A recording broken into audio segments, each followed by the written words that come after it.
Yeah. Oops. Okay, you should be a co-host now. Great. All right, I'm going to admit the students in. Kelsey, Daniel, do you mind putting your videos on? We'll get started as soon as they are all admitted. Thank you. Oh, I love the orange. That looks great.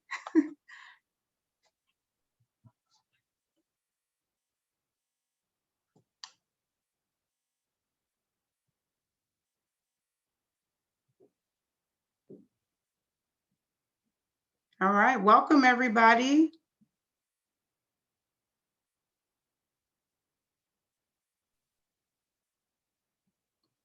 We'll get started in just another minute.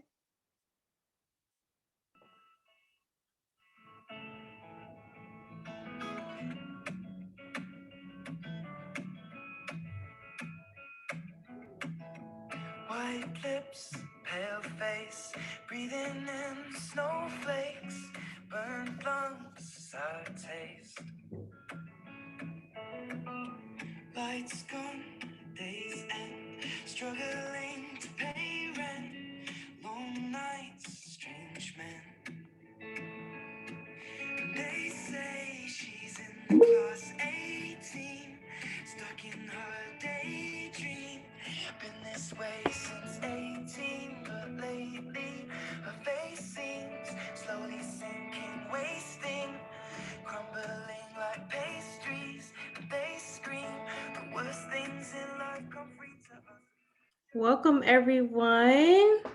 Welcome to our last session of Flip. I cannot believe we've made it here already. I'm so happy that you all are here to join us for our final session. This session will be implementing a plan.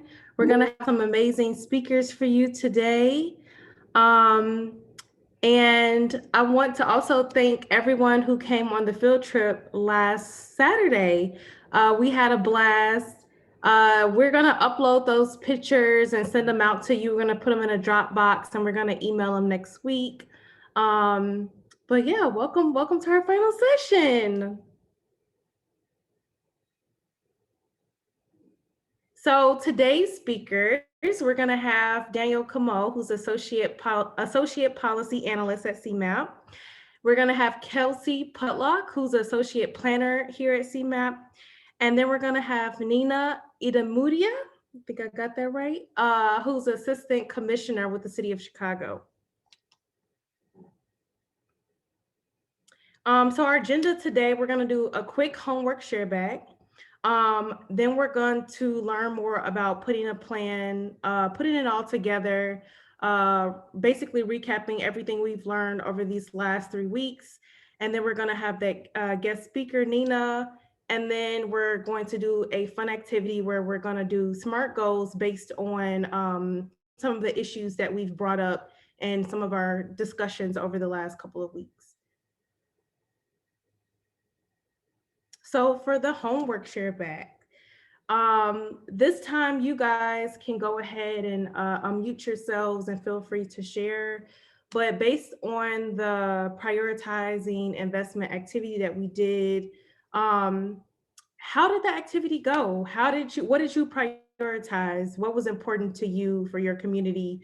What questions did you ask? And I can't see any hands raised, so just go ahead. Let's see, Prescott, you can go ahead and unmute yourself. Okay. I prioritized in that activity environmental sustainability and support systems for citizens.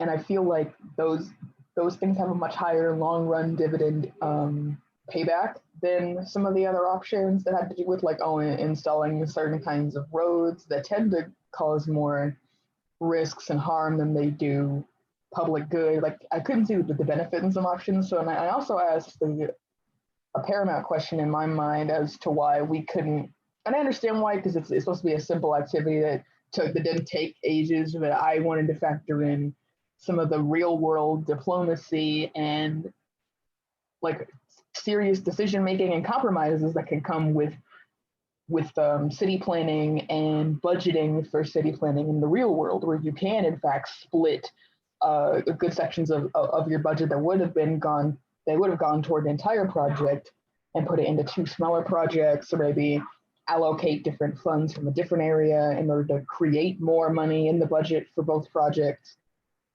That's it. Thank you, Prescott. If I can share briefly. Sure, Aaron, go right ahead.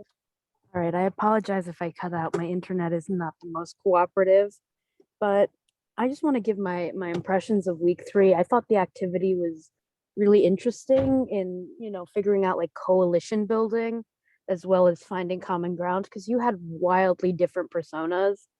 So like I was the mayor who didn't believe in climate change persona, and then you had the environmental persona, and like coming and finding common ground with both was a really interesting way to think about it.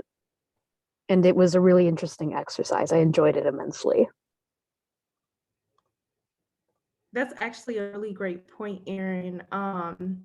We had our group got along fairly easy, and we know that that's not always the case in real life in government. So I think I was in your group, yeah. So it was a refreshing change as well. yes, it was. Only if that can happen in real life. Only if it worked that way, yeah, in real life. Did anybody else want to share?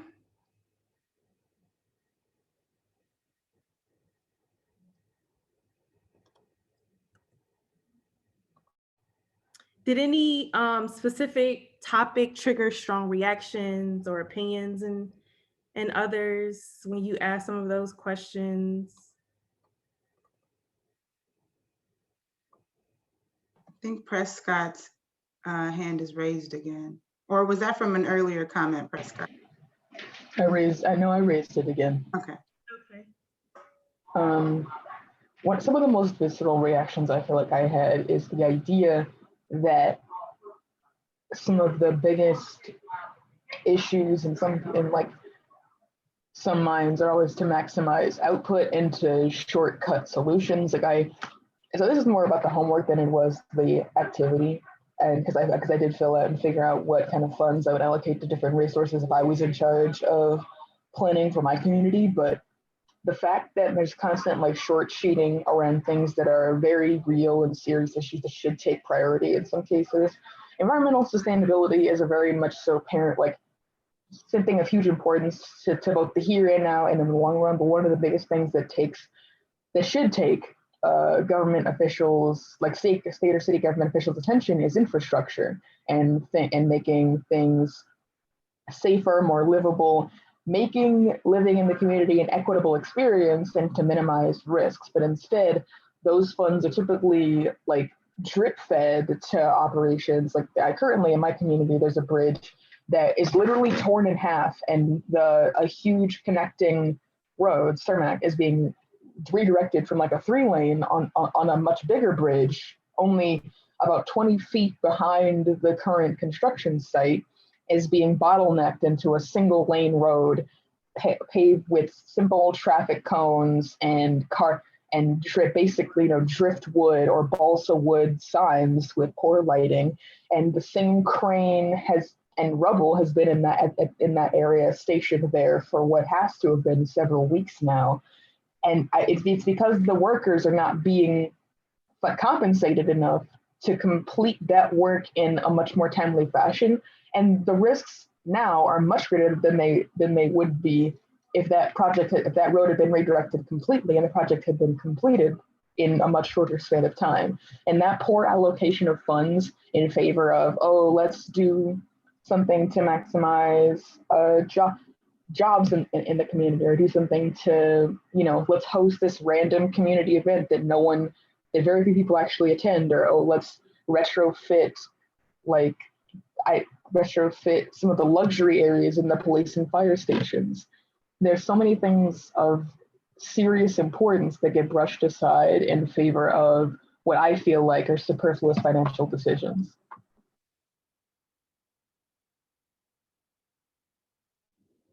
Thank you for that, Prescott. Did anyone else want to share anything about last week or even just the homework assignment? Um, we can take one more student and then we'll move on into the lesson for today. I actually have a question. So I know some of you all attended our field trip yesterday. It seems like it was yesterday, doesn't it? Last week, Saturday in Washington Park. I'm curious to know, based on the field trip, based on your experience walking through Washington Park, did anything, I guess, did you feel after that experience that there was something you wanted to prioritize more? So if you, for example, lived in Washington Park, what would you prioritize? And I'm basing this on the field trip we attended last week. Great I question. see Raphael's hand up. Is it cool if I just talk about last week in the context of the field trip? Sure. Yeah, so I work for an organization called Speak This Plains, which is basically like all about like getting people involved. One of our initiatives is actually we're kind of shooting for like community gardening and just pushing for that. Collaborating with various clubs in our community, in the schools, and trying to, teach about sustainability. And that sunflower garden that we visited on the field trip was really inspiring. I really liked how it was, I really liked how the residents there kind of pulled together and wanted to beautify things when the city kind of failed them. And they're using the sunflowers as a means to revitalize the area, which I think is awesome. I love that idea of like community gardening and pulling through and creating something beautiful. That's a great point. I love the sunflower garden. I think Courtney actually helped out in planting some of the sunflowers as well, which is awesome. When do they bloom? Is it in a couple months from now? About 50 to 60 days from Wow. now. That's Yeah. great. I also see Greg's hand, and maybe we can end with Greg's comment.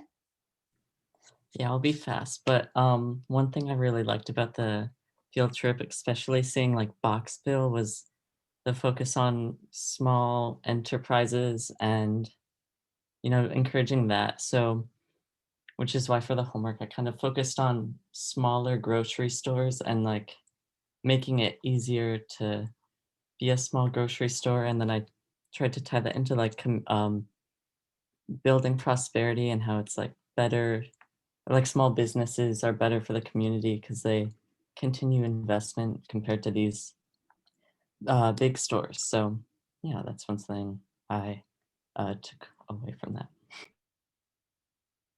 Great. I'm so happy that you all were able to attend that field trip. Um, as I mentioned before, that's actually one of the projects that I'm working on right now. So helping out with the community engagement and trying to make sure that the community has a voice in the future plans for their community. So yeah. Well, we'll thank you all for sharing, and we'll move right on into our lesson for today. So I'll hand it over to Kelsey and Daniel now. Thank you. Thanks, Courtney. So hi, everyone. I'm Kelsey Padlock. As in the introduction that Michelle gave, I'm an associate planner at CMAP. So excited to provide some insight on how plans get turned into reality. And before I jump into that, though, I would like to give a bit of a recap of the planning process. Sounds like you guys have been working on, learning about the process and getting into some of the more nitty gritty details, but I'll try to keep it a little more high level, and then we'll dive into that implementation side of things. So just recognizing that there are a variety of different topic areas or geographies that plans can cover. So they can really be unique and range in scope and scale, but really there is a rhythm and a process that you can follow for really every plan that you embark on. So I've been told that Flip itself was designed to mimic a planning process. So from gathering data to speaking to people, weighing your options, and then making something out of all of that at the end of the day. So perhaps you've gathered it by now, but there are a lot of steps and projects can be messy. You're dealing with a lot of people, a lot of different constituents and groups that have different perspectives on a community or whatever the topic you are planning for. So things can often take too long or get off course. So really sticking to the structure that's outlined on this slide here can help you stay on track. So the first step is really gathering that background information on the place that you're planning for. So let's say it's your hometown community, you'll want to figure out what is the existing state of the area, both the built and the natural environment. What's the landscape like? Are there hills, parks, lakes, streams nearby, things that might impact the movement of people and goods, and what that might mean for, say, sustainability and ecosystem services that a community has within it. You can also take a look at the transportation network. What are the public transit options that are available? What are the community's demographics? Who lives there? Who works there? Who goes to school in the area? What types of jobs or even like tourist attractions exist within the community? So these are all things that you want to explore and learn more about, and moving beyond what currently exists, it's good to look at the history of the place. So who's lived there previously? Are there any historical or culturally significant aspects of the community that are important to highlight and will have a part in the future of the community moving forward? And then another piece to look at is to identify anything that has been planned for in the past. So often plans are about building on past planning efforts and highlighting where there's overlap or synergies across plans or even between communities that are nearby. So it's good to just get an understanding of what exists in the past. So once you have a good understanding of the community from those perspectives, the second step is to talk and learn from the local experts. So no matter really how much research you do, at the end of the day, the type of insights you get from just talking with those that have the firsthand experiences within the community are really invaluable to the planning process and building a plan that really speaks to those that are living there, and that this is like the plan is for the future of the community. So this could entail having conversations with residents, people who are working in the area, even like groups that may frequent an area on a regular basis. I'm going to go over a couple examples related to rivers.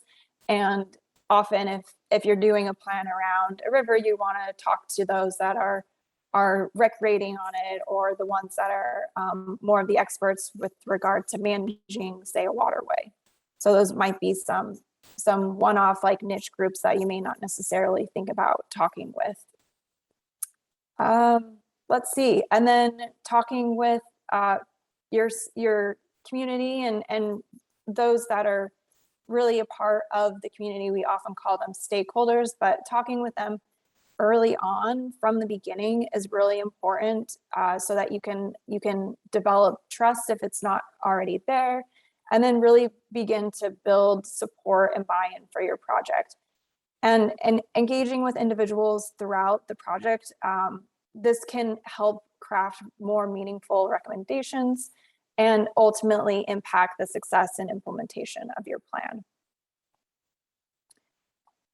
So once you've gathered enough information, you can then dive into the third step, which is analyzing and synthesizing the data. So really diving in and making sense of all of the information that you've gathered on your own, as well as from what you've heard from folks within the area. So here you'll be defining the issues and opportunities at hand, establishing goals with the community members and starting to identify those actionable recommendations that will help them achieve the goals. And then your fourth step is really crafting the plan, bringing it all together. And this is essentially organizing and structuring the information in a way that builds a narrative that people can get behind and really motivates action. So next slide, please. Thanks. So, you know, once you've drafted a plan, there certainly will be revisions that need to be made. And at this point, though, you're really gearing up to launch the plan. So plans should be designed so that they're accessible to everyone. And this is meaning that, again, that they're easy to understand and that people find that common ground in the plan and what's included within it, despite different views that one may have or that exist within the community.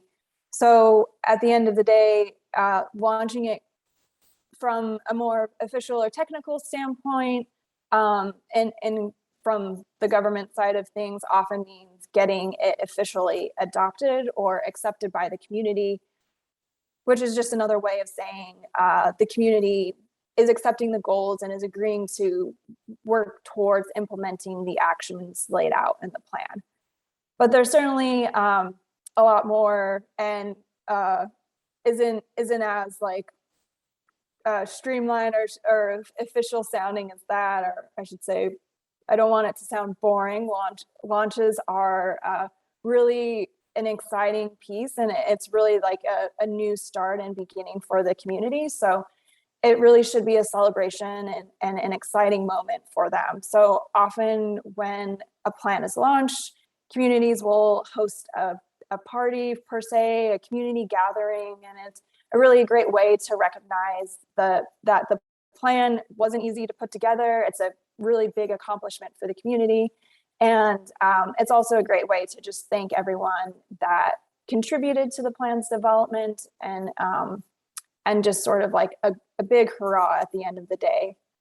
But just to put it out there that this is really just the beginning, and communities need to at that point take a deeper dive into the plan and really start turning those recommendations into actions. So I'll now turn it over to Daniel, who will talk a little more about what that means and provide you a little more detail there. Thanks, Kelsey. And like at the beginning, I'm Daniel Como. I'm an associate policy analyst.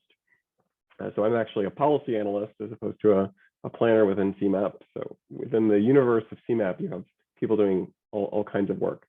But something that we think a lot about with the plans is, so you have this document, which took a lot of work, a lot of energy, a lot of excitement. But in the end, it's a document that it could be implemented or it could sit on a shelf.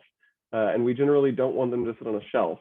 And so when you're looking at the plan, you might have 10, 20, 50, 100 more recommendations. These can be, these can be short or they can be quite long. But no matter how long they are, you're not going to get everything done in the plan today or tomorrow or probably even this year. These are extensive documents. They have really big goals, or even if they have smaller goals, it takes time to get these plans put into practice. And so something that we try to think about whenever we're preparing for implementation or watching people put these plans into practice is, what goes first? And so a common approach is, you might look at the 30 recommendations your plan has, and you think about, what could I do quickly? What could I do that I think it'll succeed, or I think is most likely to succeed? Because you can use those early successes. Say one of the recommendations from your plan is to build a bike lane.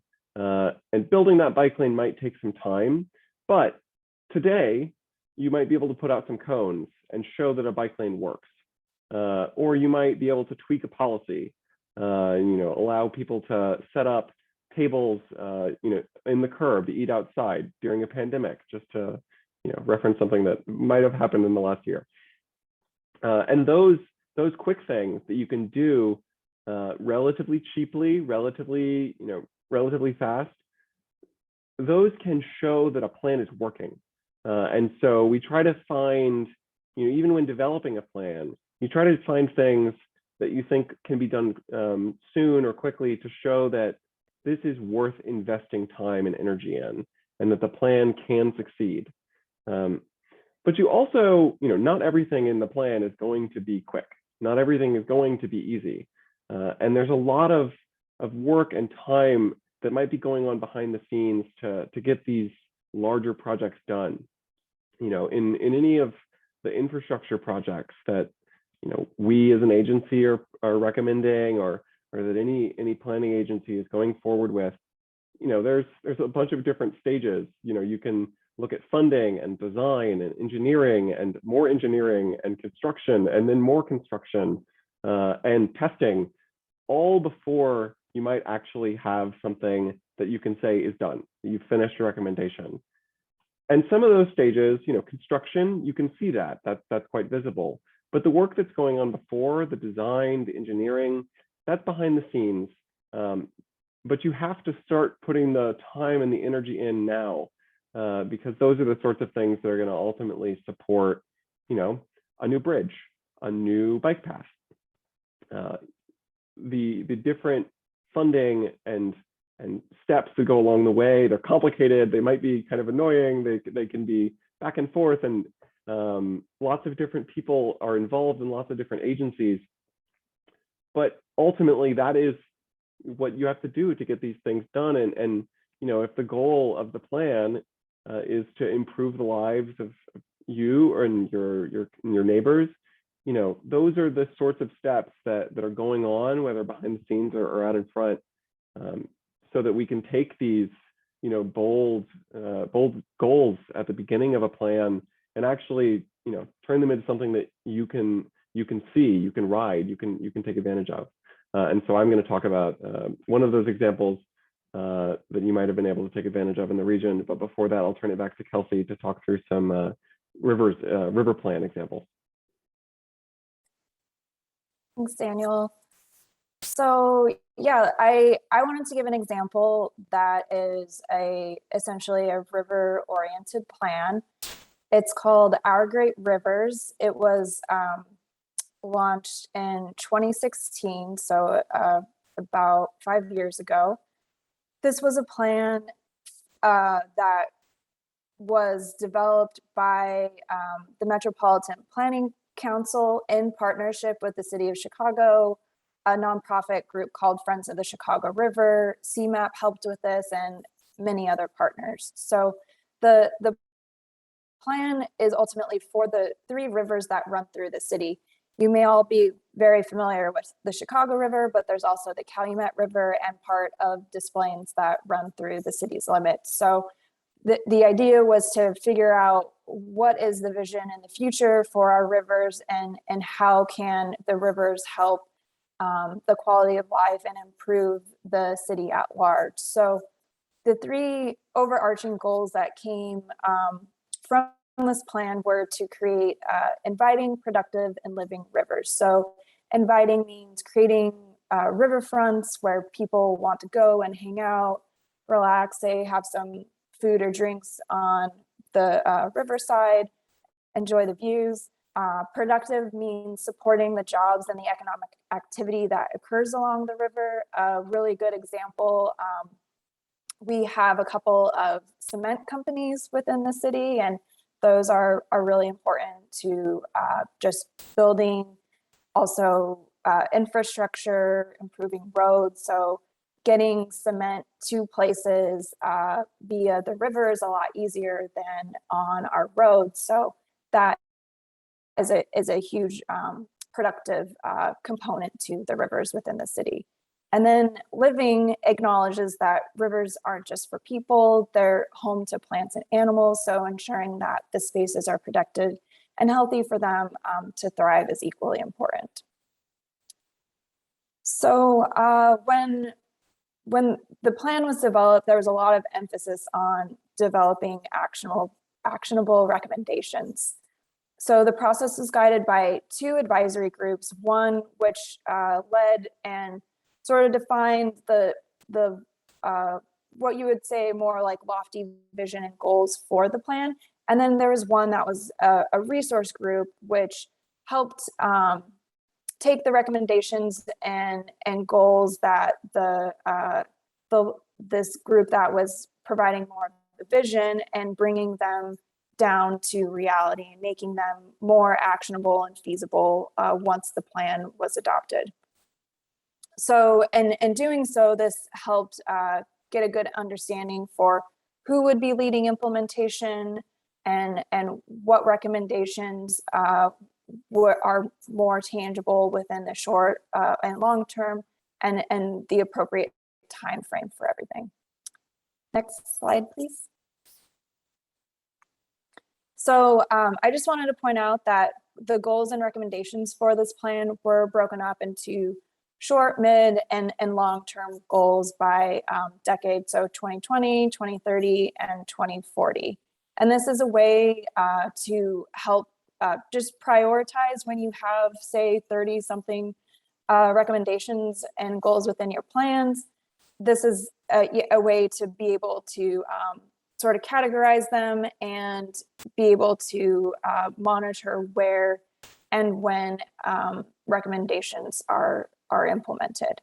So one piece to this plan, they did a really great job on moving beyond the launch phase and providing reports on what actions had been made. And so the second graph here is just showing areas within the 3 categories of inviting, productive, and living, check marks indicating which of the goals had been worked on and the recommendations within those individual goals. So another piece I wanted to identify, which is a bit unique to the planning world in general, but I think worth highlighting. The one thing that this planning process did a really good job of was getting potential funders involved really early on. So there were a couple of philanthropy groups in Chicago, one of which, the Chicago Community Trust, ended up helping from a financial standpoint move the plan through or past the launch phase and into implementation. So this group, CCT for short, is what they're known as. They developed a fund specifically to help communities implement the recommendations within the Our Great Rivers Plan. And so each year they put out, or I should say, almost every year since the plan was released, they have a separate application where communities can identify how they're meeting the goals in these 3 buckets, inviting, productive, and living, and then they'll help fund components of those projects, and that is a way to keep the ball rolling and continuing the implementation of the plan. So that actually leads into my second example. Next slide, please. So this one is, there's a group called the North River Communities the North River Commission, and CMAP helped this commission develop a neighborhood plan. And the idea here was that this neighborhood is on the edge of the river on the north side near Horner Park, if you're familiar with it. And they have a couple of commercial corridors that could really use some improvement, whether it be wayfinding, getting some of the businesses to really be contributing and thriving a little more to the local economy. And so one of the plan recommendations here was to establish more of a gateway and build on some existing park space near the river to really establish and sort of like that opening to the neighborhood. And through the CCT fund in I believe it was 2018, we were able to essentially fund this or essentially have this recommendation be funded through that program. So if you go to the next slide, please. So here there was a, this small map here is just highlighting the various components that this, that the CCT grant funded. And so they're able to look at how to incorporate more gateway features into the community. They have a pocket park similar to, I believe, the example that was discussed earlier on with the sunflowers. There's a community garden nearby here that received more funding, and how to make that more a solid asset of the community. And then another piece was to figure out, okay, how can this gateway concept be continued into the neighborhood? This is the east side, but then there's also a west sort of gateway entrance point. And so how can these elements be essentially transitioned and merged down further into the neighborhood? So those are my two examples, and I'll pass it back over to Daniel to give you another. Thanks. So I'll just briefly, this will be quick because I know we have our guest speaker has joined. You know, another example that you might have been able to take advantage of that I wanted to highlight, Cook County released a long-range transportation plan about 5 years ago, and that had some really high-level priorities, like ensuring equal access to opportunities. And that is, you know, a goal, and it sets policy direction, but like, what does that look like in reality? And how do you actually turn something like equal access into policy action? And so, as often happens with plans, one plan led to another plan. And so we had a South Cook mobility study that was looking at how do we ensure that residents of South Cook County can access all of the opportunities in the region. And so through various outreach and you know, discussion, what they landed on, if you can click to the next slide, is what's called the Fair Transit Pilot Program. And so this one I wanted to highlight just because it combines a few of the things I was talking about. Cook County has worked with Metra to lower the fares of the Metro Electric line, which is one of the metro lines. It goes from downtown Chicago through the south side of the city and onto southern suburbs. And they lowered the fares to make it more accessible to the residents through which the train line runs. And you can go and ride it today as a, you know, anyone in the region or anyone who has reason to ride the line can take advantage of this very tangible outcome of a really high level plan. And so, you know, I like to highlight this because they had a plan, they had a study, they made an approach for a pilot. Over the next 3 years, they're going to see how it works.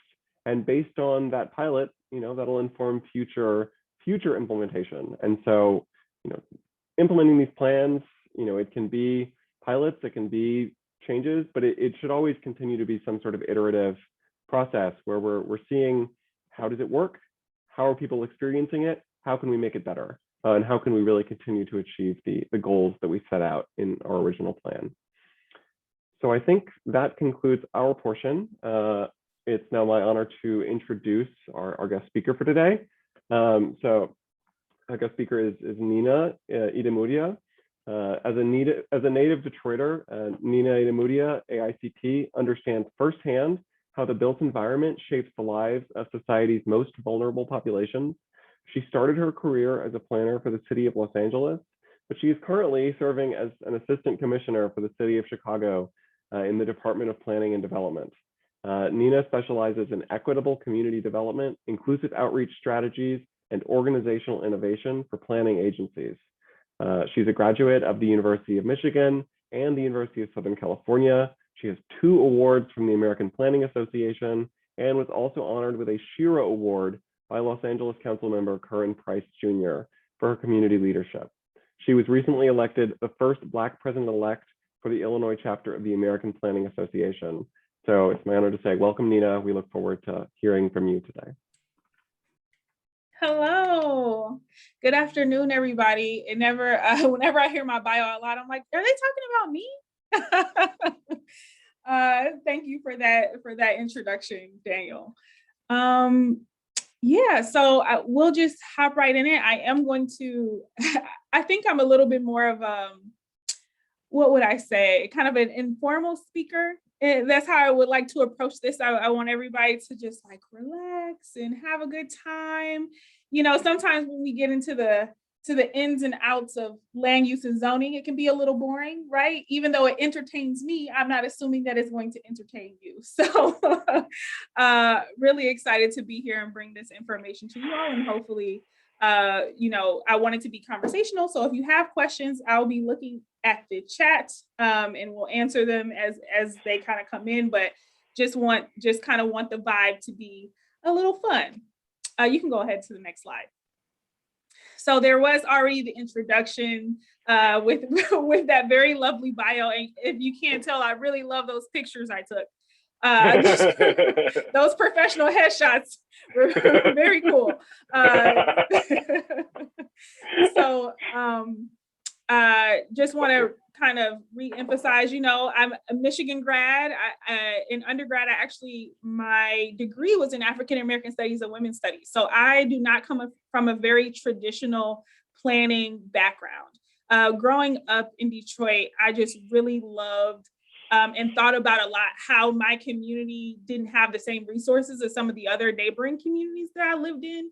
And that really shaped how I thought about the built environment. When I was younger, we would actually take public transit to school. So growing up on the east side of Detroit, I would go to a suburb to go to from even elementary school all the way through high school. And so it was the 8 Mile bus. And I know I don't know if anybody's old enough to remember 8 Mile, the movie, or the rapper Eminem. But I would literally take the 8 Mile bus every single day to school. And it was about probably a 40 to 45 minute trip just in the bus. And you would see like going from Detroit to the neighboring suburbs and how the built environment changed. And at the time, I didn't know what the built environment was, right? But I knew, you know, that my classmates in Harper Woods had parks and more green space and more grocery stores. While going back home in Detroit, we didn't have those things. And then I am also a proud graduate of the University of Southern California, which was also mentioned. Going to LA after undergrad was a really cool experience for me. And being able to kind of get out of Michigan and see a completely different space and see something completely new was really cool. You can go on to the next slide. So I kind of mentioned some of my childhood memories, but I also just wanted to include some pictures of my family and kind of share with you again my personal story and how I even ended up being in the planning profession. I think is really important to share kind of our personal experiences as professionals, because there's always someone in the crowd who's like, could I do that? Can I be that? And sometimes if you don't see it, you don't believe you can do it. So I just wanted to share some photos of me and my family. So you can see baby Nina up here with my mother and my sister. Just kind of, that had to be like the early 90s. So none of you, I'm assuming none of you were born well, most of you weren't born at that time. And then this is a picture in the middle here. This is a picture of me in high school. So in high school, I really found a love for African-American literature through a program that I did through the University of Michigan, through the Telluride Association. And so it was a program that brought kids from all over the country. So literally my very best friends to this day, my partner to this day, I actually met when I was 16 in that program. So that picture is a part of that. And we all came to the University of Michigan and learned about African-American studies. And at the time, there was very little history of African-Americans being taught in public school outside of slavery. And then you had MLK and you had Malcolm X, and that was it. And so being able to be immersed in that was really helpful for me, because it started to help me think about how society is formed and how inequity happened, right? When you look at communities that, again, don't have grocery stores or don't have access to certain resources is not by chance, it's by design, right? And urban planning helps to create harm in a lot of communities. And so when I eventually decided to be a planner, I was like, oh, I want to undo that harm. So here are some other pictures in the middle on the bottom here. Go back. That's my father. So my father is actually a Nigerian immigrant. He immigrated here in the late 80s. That's also another big part of my identity. Thinking about how on one side of my family, my mother's side is migrated from Mississippi to Detroit, and the Great Migration and having American enslaved ancestry, but then also having this Nigerian ancestry on my father's side was a big part of growing up and how I see the world. You can go on to the next one.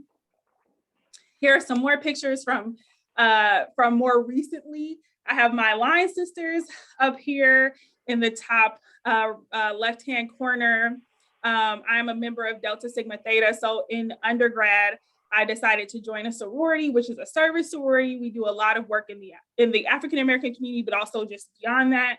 And we are best friends to this day. And then on the bottom left-hand corner here are my colleagues from back in Los Angeles, the planning director and all the top ranking officials from there. I was a part of a team who helped to create some of the kind of internal things that we wanted to see within the department, like mentorship and professional development. So that's a picture from there. In the middle here, you'll see my niece and nephew. I actually just met my nephew for the first time about 2 or 3 weeks ago. Yeah, he was born in the pandemic. His birthday is June 6th. And so he was already 1 year old before I got to meet him because of the pandemic. So thank you. So I was able to meet them, and we actually went to Disney World. So that was really fun. Up here in the top right-hand corner is Mayor Asia Brown, and I really wanted to highlight her. She's the mayor of Compton, and she's also an urban planner. So she's a mayor that is a planner by education. She actually went to the same planning school that I did, and I actually got to work with her when I was in grad school. And so that was really, really cool. And then in the bottom here is my little puppy. Her name is Telly, and she's a quarantine puppy. Is like what I like to call her, because of course, when quarantine happened, I was like, oh no, I live alone and I'm going to be lonely. So I was able to adopt a puppy, and she's really, really cute, as you can see. So yeah, so that's just a little bit more about me. So we can go on to the next part. All right, so I am here to talk to you about implementation. And so as stated before, I've had a very extensive career, luckily. First, I worked for the city of Los Angeles. For the city of Los Angeles, I did everything pertaining to land use and zoning. I was able to write a few citywide initiatives and an ordinance, and we'll get into like the difference between policy and zoning as I get into the presentation. But I was able to do a lot of really cool things in Los Angeles as it pertained, again, to creating policy, but then also implementing that policy on the ground. And then now here at the city of Chicago, being an assistant commissioner, I also do the same thing. I contribute to policy, but I also work through how to implement those things on the ground.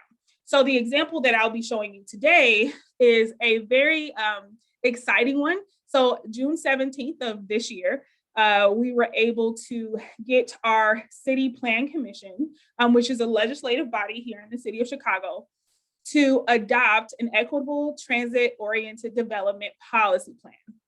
It's the first that the city has ever adopted, which is really exciting, but it really focuses on what we call like equitable development around transit. You can go to the next slide. All right, so the purpose of the policy is to advance the city's desegregation, wealth building, and public health and climate resiliency goals through ETOD, right? So these are all very important things in the built environment. Again, as I mentioned, the institution of planning has caused segregation, has caused a wealth gap, has caused inequities in public health. And so we're hoping with this policy plan, which is no longer a draft, it is final, it is adopted, will help to kind of undo a lot of the harm that has been done in previous policies. The goals of the plan is to increase walkability, mixed use, and healthy development near transit in all communities, right? All over the cities, but with emphasis on communities of color in the South, Southwest, and West sides of the city. We also want to prevent displacement in neighborhoods with rapid growth, like Logan Square or Pilsen. And we also want to promote affordability in higher cost neighborhoods on the north and northwest sides. Several departments were influential in creating this plan and making sure that it got adopted, including ourselves here in planning, our sister agency over in the Department of Housing. With the line, is this parallel with the red line extension or unrelated? So it's somewhat unrelated, but the extension of the red line will now be feeding off of the recommendations within this policy plan. So that's just, I just wanted to answer Will's question. And so CDOT, CTA, Mayor's Office on Disabilities, the Health Department, all involved in creating this plan, again, which is now adopted by the CPC. You can go on to the next slide.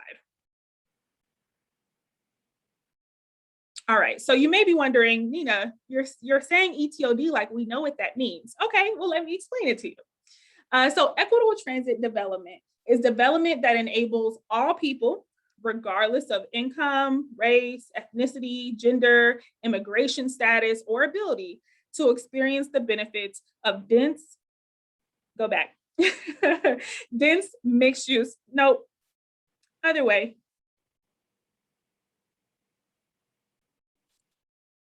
To the what is ETOD? What is ETOD?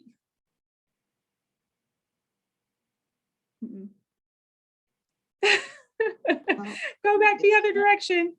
Left, so you'll click the left arrow. There you go, stay right here. Sorry. It's okay. Thank you. To experience the benefits of dense, mixed use, pedestrian oriented development in these transit hubs, right? So think of a stop, or either a CTA stop, a metro stop, or even rapid bus, right? So we do have some heavily used rapid bus stations, and access to the city is something that should be accessible to all and should be a privilege for all, but we know in reality it is not, right? And so having access to the city means that you have access to more opportunities. And so we want to make sure that when we're putting transit stops or rapid bus stops or metro stops in the middle of neighborhoods, that they're actually being used to their full extent and serving the needs of their neighborhoods outside of just planting a stop somewhere. Making sure that there's housing around those stops. More housing around those stops means less cars around those stops, less parking. All of those things we want to make sure are incorporated into what we call equitable TOD, right? Why does ETOD matter? Well, because the preferences for urban living, like living in the city, are increasing with demand for housing and commercial development near transit stations. How many people want to be able to walk, when they wake up, they want to be able to either get on the train to go to work, or in a short walk, go to the grocery store if they need to go to the grocery store, or go to the dry cleaners if they need to go to the dry cleaners, go to their favorite coffee shop. You want to be able to do that all without having to get into your car. And people are starting to realize that. We're kind of transitioning from a more suburban landscape or desirability to a more urban one. And so, but we need to be intentional about making sure that those contexts for development are inclusive of every and anybody. ETOD also matters because it helps to attack the multiple crises that we're kind of immersed in: climate change, racial justice, public health, jobs, economy, in like one single tool, right? So when we think about, we want to create, if we want more people to take public transit and drive less cars so that there's less emission, there's less congestion, there's less necessity to use our natural resources like oil, then we have to actually plan for that, right? It doesn't just happen through osmosis. We actually have to be intentional. We also, again, if we want those places to be inclusive, we have to be intentional about how those things are happening. So without an explicit equity framework, lower income people near transit will be displaced. And we've seen examples of that in both Pilsen and Little Village. And honestly, even outside of Chicago, you hear about gentrification and displacement of people of color and low income people literally all across the United States. This was a huge issue in Los Angeles, which has a very rampant homelessness issue. And it's not because people are just like, oh no, I just want to not have a home, but they literally don't have access to a home. And there's this myth that, oh, well, people who are homeless in Los Angeles are coming from other places. Like, no, the majority of people who are homeless in Los Angeles are actually from Los Angeles or from Southern California, and they can no longer afford to live in the community they were born in. And so if you can no longer afford to live in the community that you were born in, that is a huge, huge issue. And we have to, as planners, plan for that. And through equity, correct our past actions to undo harm. We can move on to the next slide. All right. So in 2013, the city of Chicago actually adopted what we call a transit served location ordinance, which is just another phrase for transit oriented development. And so we passed this ordinance basically to attract developers to build near transit. But because we did not have an equity framework, you can see on the map on the left-hand side that all of these projects that were approved from 2016 to 2020 are primarily where? You can put it in the chat. Where are they primarily located?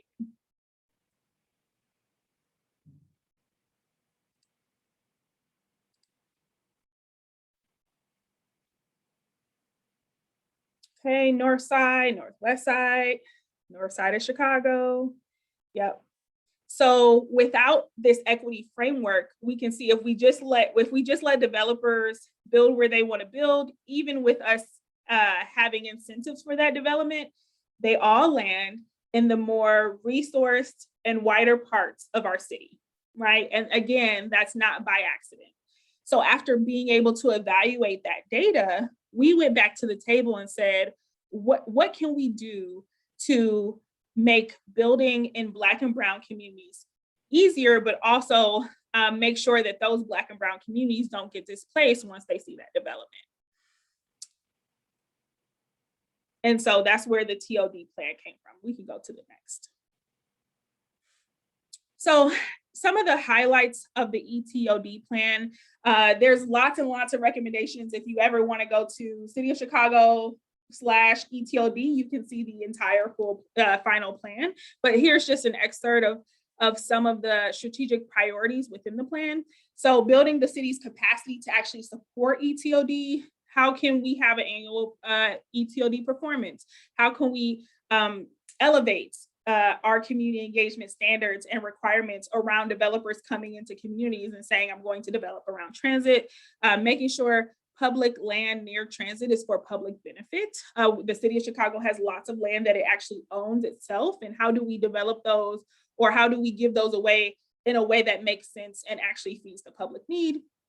And then of course, public education tools and messaging. So, a lot of these communities have never seen development like this. And so it can be a bit frightening or scary, or people can be uncertain and if they even want this type of development. And we really have to, again, meet people where they are, right?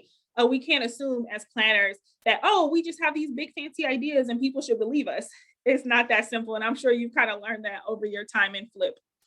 The next bucket of strategic priorities is about making ETOD required, easier, and more equitable, right? So how can we require developers to do certain things? How can we make it easier for them to actually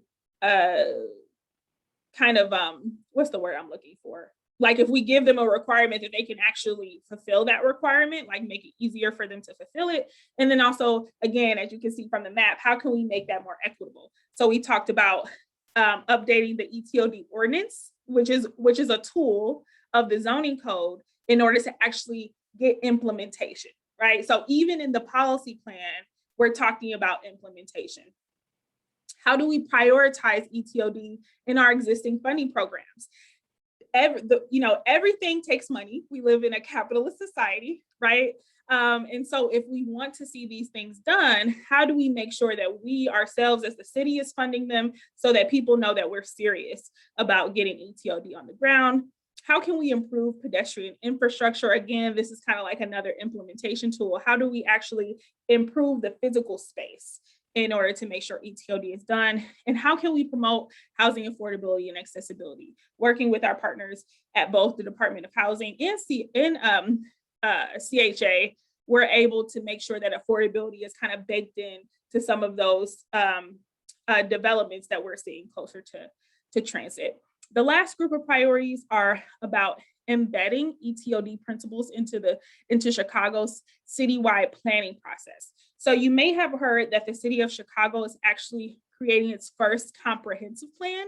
The first one we've had master plans in the past about 50 years ago, but this will be the first comprehensive plan that we've ever adopted as a city. And it's really important for us to have a citywide framework. So again, when we're requiring different developers to do things, our planners and our politicians and our leaders have a framework of how to lead people to embedding equity in their projects. So we talk about racial and health assessments for land use. We talk about a framework for neighborhood land use, and we also always prioritize multimodal transportation. So always prioritizing things outside of just cars. How can people bike here? How can people walk here? How can people take the train? How can people take the bus? Like, we're always prioritizing those things. So we can go to the next slide. So what does ETOD look like when it's actually implemented? So this is a really nice graphic, and you can go on the ETOD website I mentioned earlier and kind of zoom in and zoom out. But some of the things we're talking about is like having people, regardless of their ability, right? So if there's people who have hearing impediments or have visual issues, that they should be able to move around spaces safely, move around crosswalks. There should be a mix of people that are inclusive of all types of genders and races and ethnicities in public spaces, having gathering spaces for folks near transit, making sure that there's space for again, for that multimodal. So if it's a really great ETOD hub, you should have people biking, you should have people walking, you should have people on skateboards or on skates. Like you should see a ton of different transit options all throughout the city. And so this is just a really good graphic, and I think this will be the time. So I'll also just go into some of our implementation tools. So as the city of Chicago, or as any city, and I'm sure that you've probably learned this, is that we have certain tools for implementation. So a policy plan is the city or an entity saying, this is what you should do. These are heavily suggested that if you come to us or you want to build anything in our city, you should be following these guidelines. Where our zoning and land use ordinances are you shall do, or you have to do this, right? So it is a yes or no. If you meet this requirement, if your lot is this big, or if you are this close to a transit hub, you have to abide by these rules. So our zoning code is an implementation tool of a policy plan. So the ETOD policy plan has policies in it, again, which is like, as the city, we think you should do this. And to a certain extent, of course, as we evaluate projects as they come in, we evaluate them using the lens and the recommendations in the policy plan, but it's not a by law you have to, right? And so how we go from this policy plan, which is really important foundation, to you have to, is by changing our zoning ordinances. And so earlier when I mentioned the transit serve location ordinance, that's our main ordinance of law abiding rules that developers have to follow. So a lot of the policy things that we put into the plan, we will now go back and revise our ordinance so that it's a rule that people have to follow by law. Okay, you can go to the next slide. Okay, So this is just a bit of a timeline of how the ETOD plan got together. So in early 2019, we had made an update to the TOD or TSL ordinance. Depending on who you're talking to, they may say transit served location or transit oriented. It's all the same though. Planners have lots of acronyms and sometimes we use them interchangeably. And so in 2019, we were able to add a few ETOD initiatives and also enable the city in that ordinance to say, you will create a policy plan to give us future traction for more changes, right? So that change in the ordinance, again, was an implementation tool to say, city, you must create a plan and then go forth and start implementing that plan. So with those changes and the transition from Mayor Emanuel to Mayor Lightfoot, we were able to expand our efforts around ETOD.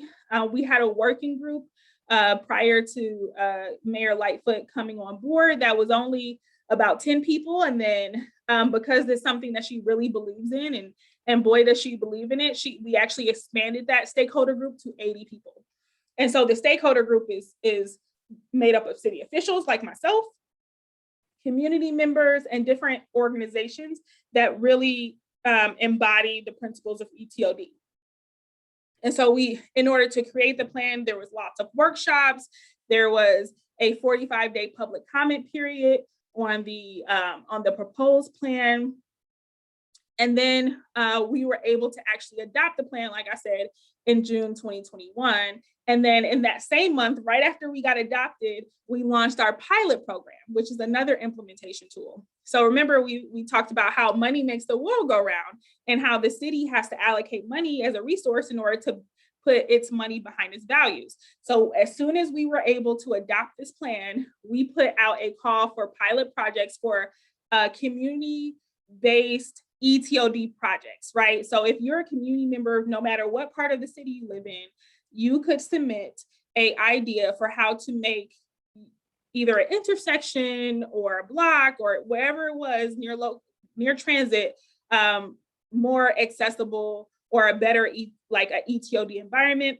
And so we actually just closed the application for that, and we were able to get a lot of applications from people all over the city who are excited but needed the funding in order to get their ideas off the ground.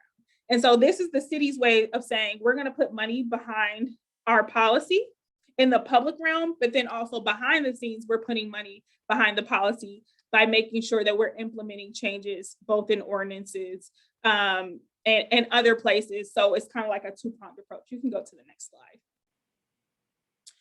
So I kind of talked about the ETOD program.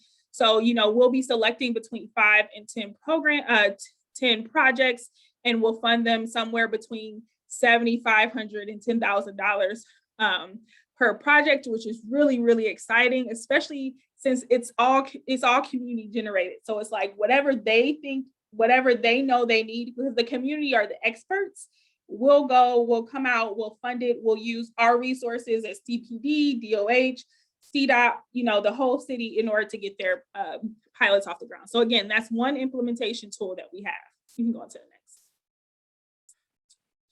So what does ETOD look like in practice? So here are some examples of ETOD projects that are actually on the ground right now. So creating kind of like public plazas, taking parking away in certain areas and allowing outdoor dining, especially as we've been getting into COVID and not being able to eat indoors because we want to make sure that there's air circulation, kind of thinking outside the box as to what that looks like. So as you can see, you have folks kind of sitting in these parking spaces, which are now public plazas, which bring people together and make accessible places around transit that people can get together. You can see the little girl in the middle playing the hopscotch game, which is really cool. And this intersection where there's just kind of like public art and these crosswalks that really make it pop and make it a bit safer for it plays two roles. It's public art, but then it also just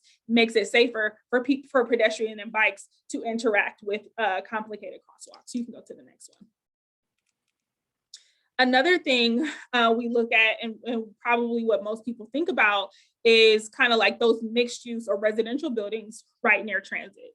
And so here are some, these are renderings of projects, some in the pipeline, some are further along in our pipeline of development than others, but these are just examples of how we want kind of these residential environments to interact with the public realm, right? So when you walk by, you kind of feel like, oh, I can walk here, or there's not going to be, I'm not going to get hit by a car, if they're coming in and out of the parking garage, or there's retail on the first floor. So there's always activity kind of happening on the first floor, and you would never even know or realize that there's residential units above it.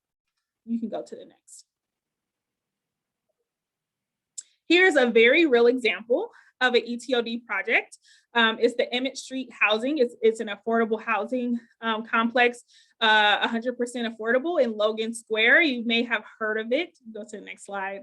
Here are some additional renderings. So like I said, with the ground retail and the open windows, you don't feel like it's cut out. You have a line of sight from the corner. People feeling like they can walk past and interact with folks, or maybe there's chairs there just to create a sense of community. But again, right near transit. You can go to the next one. Here's another aerial. You can see the Logan Square Blue Line station is just kitty corner to this particular lot. And it was a very controversial project, actually, because there were some people who did not want to see affordable housing here. But again, because the city believes that equity has to be at the top of mind whenever we are making decisions as the City Plan Commission, we passed it. And now there's 100% affordable housing right next to transit, which is something that people never thought could happen in Logan Square. And if you go to the next photo, it's being built, right? So this is for a lot of us, like going from, fighting and, advocating and saying, yes, we should do this. This is the right thing to do. Having it be adopted and then seeing it get built is such an amazing feeling. And so I think this picture is from May. So it's actually even further along than this picture. But it's really exciting to see the policies get implemented in real time. And that's, again, through zoning measures, right? Through requirements from all sorts of legislative body, whether it be the city council or the CPC or a mixture of both. Like, having all of those implementation tools are really, really key in order to see things like this on the ground more often. And we're hopeful that since the ETOD plan passed in June, we'll be seeing more of these more often, because this actually got passed before the ETOD policy plan was adopted. So just imagine how many more of these we'll see in the future. So I think that was my last slide. Yes. So I know I just went through a lot. If you have any questions, let me know. Well, first of all, thank you so much, Nina, for your time, for sharing a little bit about yourself.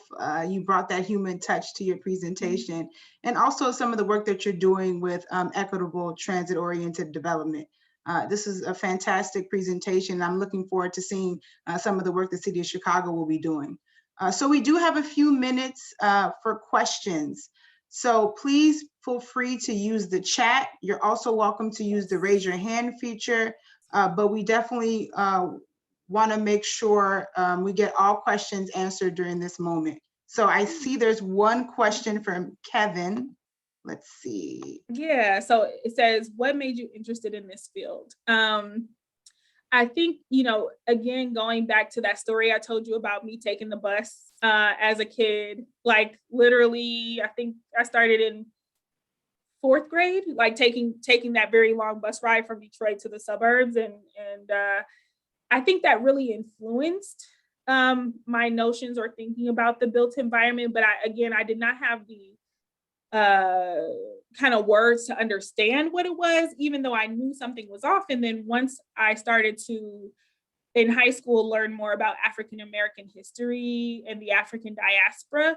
That helped me to learn more about the civil rights movement and how our built environments got to be how they are, right? Through which you've probably covered through redlining, through housing discrimination, through putting freeways through Black and brown communities. Like that is something that happened in every major city. If you have a major freeway, it probably went through a Black or brown community. And so having that additional knowledge gave me my passion for just wanting to make sure that other little Ninas had more opportunities than I do, because literally your built environment shapes how long your life expectancy, your health outcomes. Will you die from a heart attack or will you die from natural causes? Like just literally how your built environment is shaped affects all of these things that you have no control over. And so once I got into college and I started studying African American studies and women's studies, people were like, what are you going to do with this degree, Nina? Like, what is that about? But for me, it set me apart from my colleagues once I got into the planning field, because they all came from architecture backgrounds and urban studies backgrounds, which is fine, but they did not have this, they did not bring what I brought, right? I was bringing a lived experience, and I was also bringing an experience of knowing how these institutions have harmed Black and brown communities and how to actually deliberately undo that harm. So when I was walking into rooms, I was like blowing everything up, because I'm like, well, did you want to make this planning decision, but did you consider this, this, and this? And I think that has helped my career tremendously. So that's kind of why I got into the field. Great. We have a question from Aaron. Aaron, I see your hand is raised, and then we'll pass it over to Karishna for a question in the chat. All right, thank you. And thank you for talking to us. Mm-hmm. So with the updating transit pairs, looking at schedules also come into any of your planning? Because I personally know that I take Milwaukee District North, mm-hmm. and it comes every 2-3 hours. And so that goes from the city to the wealthier suburbs like Northbrook, Deerfield, Arlington Heights. Mm-hmm. And so while it's really great that we're focusing on it, I don't know if that's something that's been overlooked. And also, what's up with six-way intersections? Those are two good questions that I admit I cannot answer. And let me tell you why. So there's different types of planners, right? So you have like people who are experts in specific areas, like you have people who work at CDOT or at CTA or at Metra or at RTA that do planning specifically for transit systems.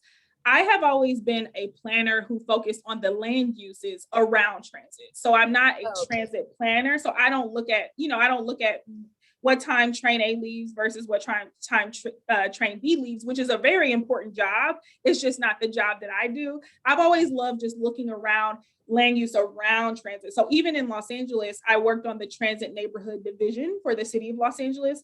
And what we did is we would change the land use around our light rail stations, because Los Angeles is not as far along as Chicago when it comes to public transit.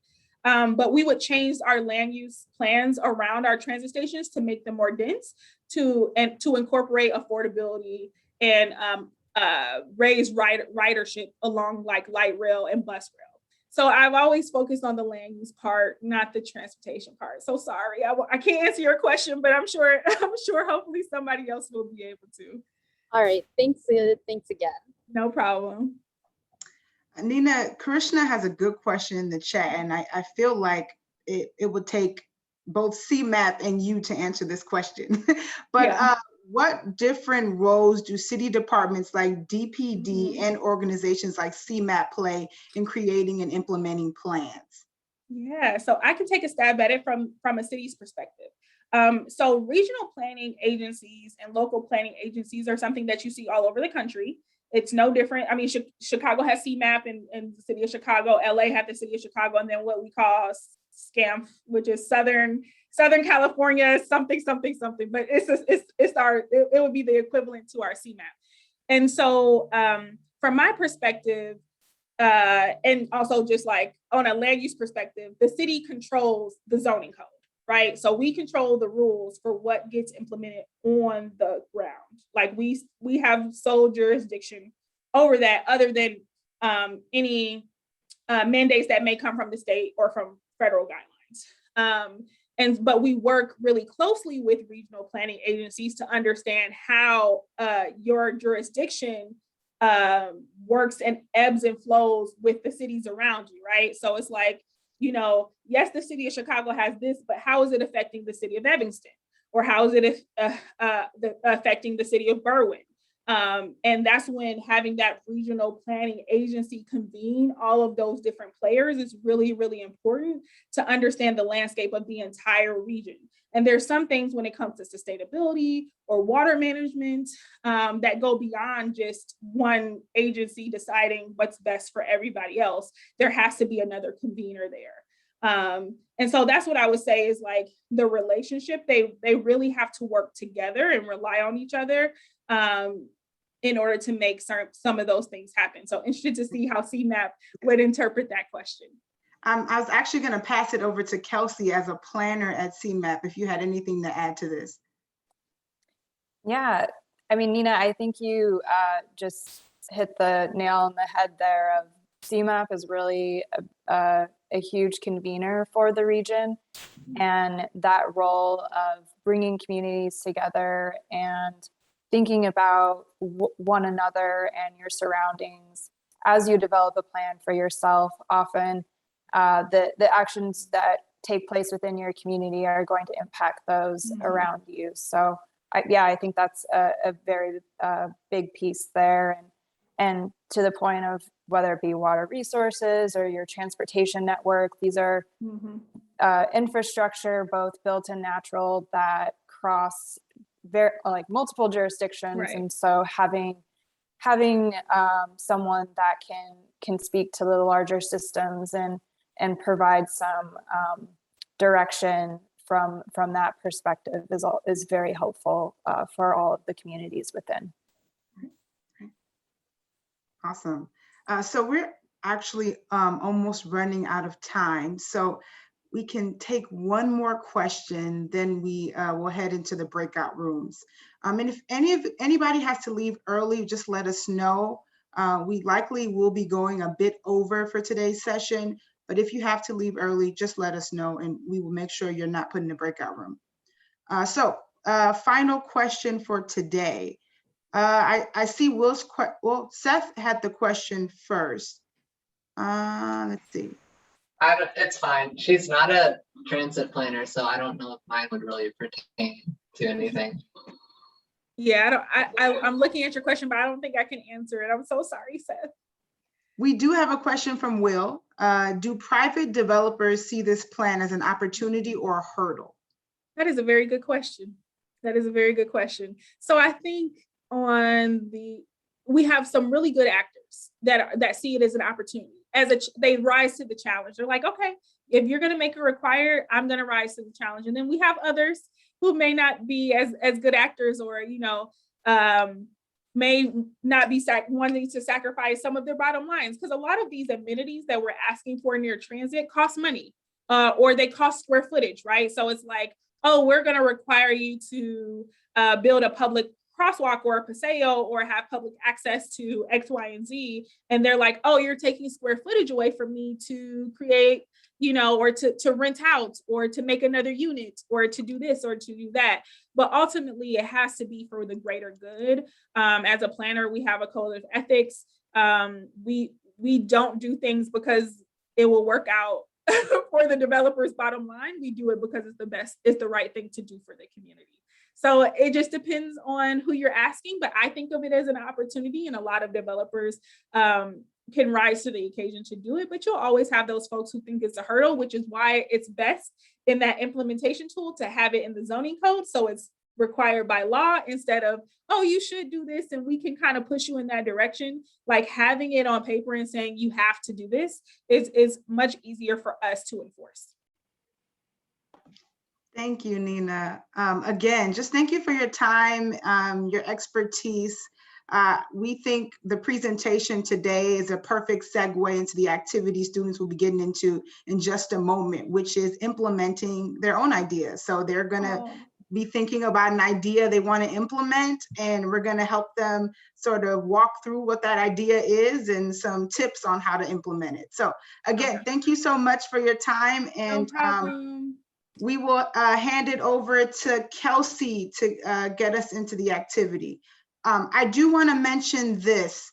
Some students have already told me that they won't be able to attend or they won't be able to participate in the breakout room discussion. I do want to say that we will be sending a farewell email with a survey.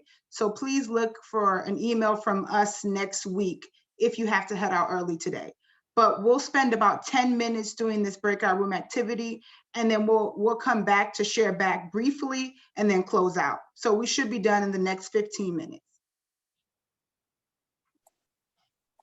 All right, thanks, Michelle. So yeah, so the activity here is getting into some small groups, the breakout rooms, and then there'll be at least one lead within your room. So if you have any questions, but the idea here is to really be thinking back on today's session, as well as what you've really gathered throughout the entire FLIP program, and taking what may have been abstract and putting that into maybe a little bit more cohesive and realistic terms. So we'll have some one-on-one guidance with working with each other, but it'll be within a Miro board, which I believe you guys have all been working within previously within the last week or so.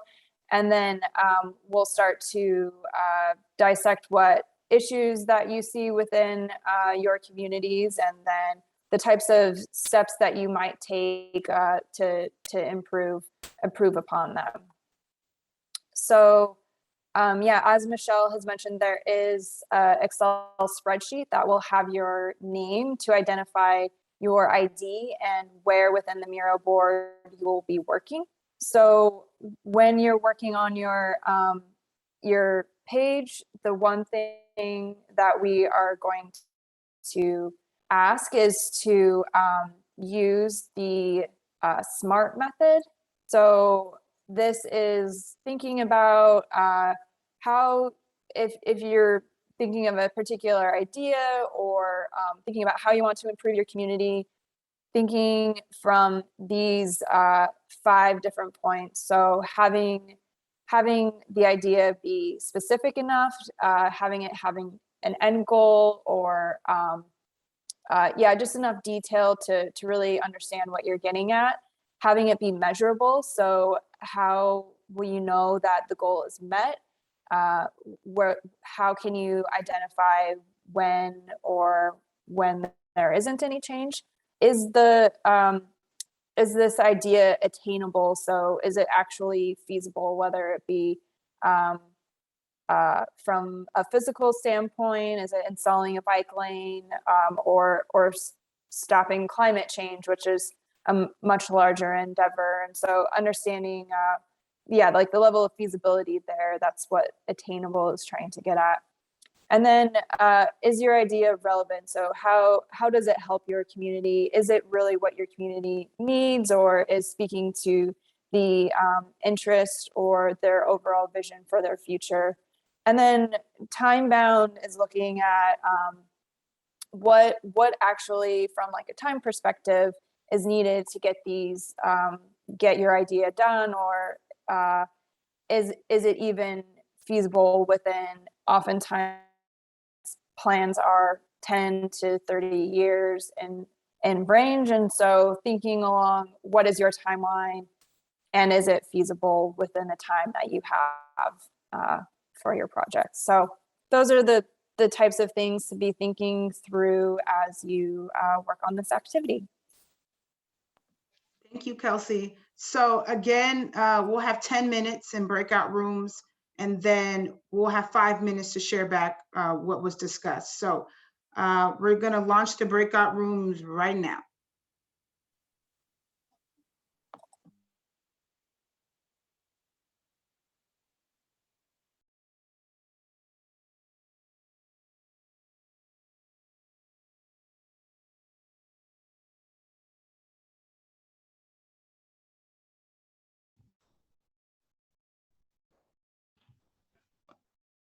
I have to go, sorry.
Hello, everybody. I just want to make sure we're all back.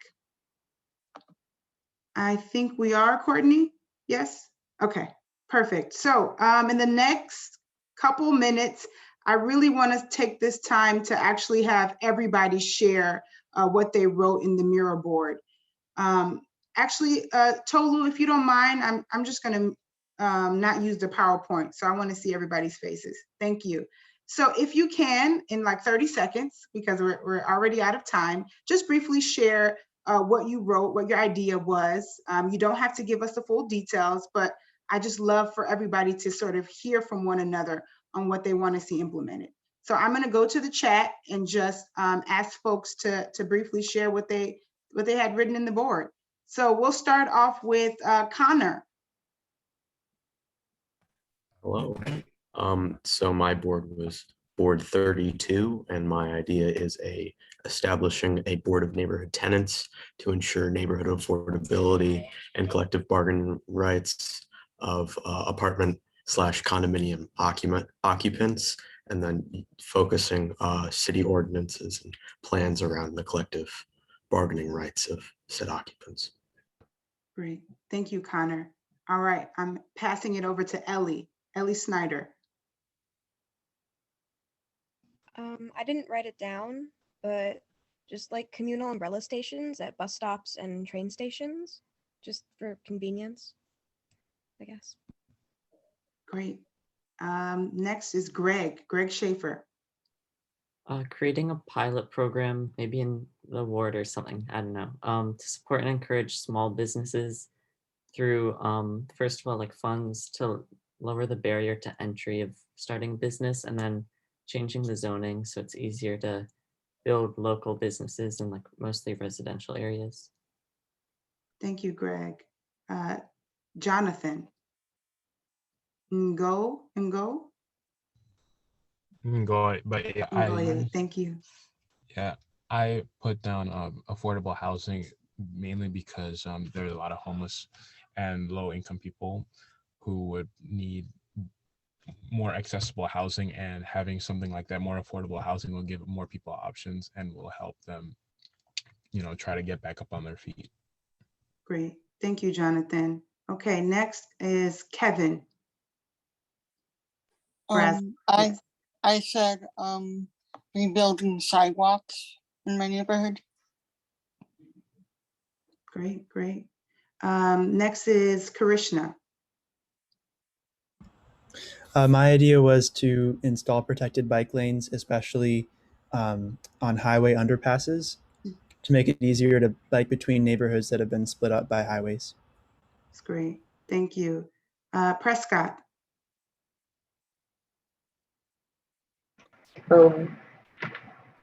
My initiative was to install solar panels on the top of sun accessible buildings like apartments, town halls, fire, and police stations.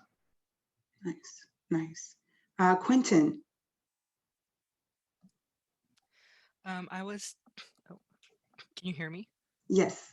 Okay, so I was talking about converting some of the high traffic intersections into roundabouts, essentially for increased safety and higher traffic flow throughout the areas. Wow, that's great. Next is Raphael. Yeah, so an initiative that's been on my city's mind for a bit is to like revitalize this area of our city and turn it into like basically a second downtown. And so, it's an area with a lot of potential, but it also has like a lot of blighted and underutilized areas. So the idea is that like if we revitalize it, overhaul it, it'll attract local businesses and stuff. Great. Russell. So I talked about more affordable housing options, especially like turning, kind of existing apartments into that. And I think a big emphasis, and I don't, if they would do it by like, subsidizing it or however they would do it, I think one priority would be creating those options by public transportation. Great. We have Seth and then Will to close us out. I want to like complete a trail that's not complete in my neighborhood, just a short segment. Okay, more trails. Okay, Will. I suggested suburban bike sharing because I really like Divvy Bikes in Chicago, and I look at like Lake and DuPage counties are kind of my like frame of reference. They have really good bike infrastructure, like off-road trails. They've been really good about completing those. So why not put a bike station on it if you want to go from point A to point B and don't want to have to necessarily have your bike with you the whole time. You just dock it when you're done. So yeah. Great. Thank you, Will. These were all fantastic ideas and they're all doable. So just keep that in mind. Although you may think this is something that's not tangible, that may take years to implement, it doesn't mean you can't start. So start thinking about who you can connect with, who you can speak to in your community to push this plan forward. We all can put on our planner hat and make some impactful changes in our community. So to close us out, this is our final session. I want to thank everybody for participating. Courtney and I are so proud of all the work you all have been doing this past 4 weeks, just being engaged, energetic. We just really are happy with this group this year. And we just thank you again for participating and showing up. I do want to highlight a few things before we close out and thank our guest speakers. Thank you to Daniel and Kelsey for all your hard work, and to Tolu for doing the behind the scenes work for all of our sessions. Thank you so much. But a few reminders, we will be sending a farewell email out to all students. So please look for that email from us next week. It would also include a survey that we want you to complete. So any comments you have about the experience, feel free to be candid and share all that in the survey. It helps us make this program better each year. I also want to mention that we will be sending out certificates to students who attended all 4 sessions. So if you did attend all 4 sessions these past 4 weeks, you will be receiving a certificate via email, and that will be sent out next week as well. But that is all that I wanted to share. Continue to use your planner experience, put your planner hat on and think about how you can implement change in your environment. And Courtney and I are always here to answer questions. So feel free to reach out to us via email. We're happy to help in any way. But thank you, everybody. And I hope you all have a great rest of your day. Bye, everybody. Thank you. Have a good weekend, everyone. Thank you. Goodbye. Bye. Thank Thanks, you. everyone. Everyone. Until we